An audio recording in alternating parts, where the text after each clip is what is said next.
สองสถาบันการเมืองการปกครองลาวและโฮจิมินห์สืบต่อเพิ่มทวีการร่วมมือรอบด้านในการก่อสร้างบำรุงพนักงานเวียกงานค้นคว้าวิทยาศาสตร์การเมืองการปกครอง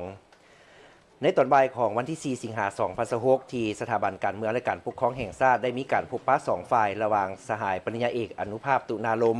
เลขาธิการศูนย์กลางภาคเลขาคณะบริหารงานภาคหัวหน้าสถาบันการเมืองและการปกครองแห่งชาติสาธารณรัฐประชาธิปไตยประชาชนลาวและสหายห้องศาสตราจารย์ปริญญาเอกด้วนมิงฮวนกรรมการกรมการเมืองศูนย์กลางภาคหัวหน้าสถาบันการเมืองแห่งชาติโฮจิมินห์สาธารณรัฐสังคมนิยมเวียดนามพร้อมคณะทั้งสองฝ่ายได้แจ้งสภาพรวมที่พ้นเด่นของสถาบันตนเองให้กันทราบพร้อมทั้งตีราคาการร่วมมือ2ฝ่ายในระยะผ่านมา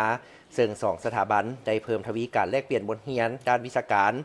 เนื่องในโครงการหลักสูตรบำรุงก่อสร้างพนักงานร่วมกันค้นคว้าวิทยาศาสตร์ในเวที2ฝ่ายหลายๆฝ่าย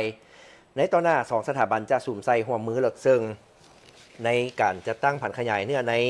บทบันทึกกันร่วมมือระหว่าง2สถาบันที่ได้ลงน้ำกันแล้วบนพื้นฐานเนื้อในรูปการไม่ติดพันกับการหันเป็นดิจิตอลแลกเปลี่ยนคณะผู้แทนขั้นสูงคณะผู้แทนขั้นวิชาการเพื่อแลกเปลี่ยนถอดถอนบทเรียนให้เวียกงานก่อสร้างบำรุงพนักงานของ2สถาบันสืบต่อร่วมกันค้นคว้าวิทยาศาสตร์เข้าสู่รองเลิกตามกลไก2ฝ่ายและหลายฝ่าย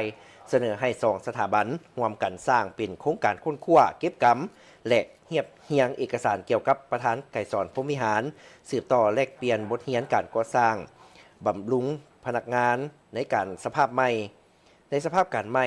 บทเรียนในการสร้างหลักสูตรการเรียนการ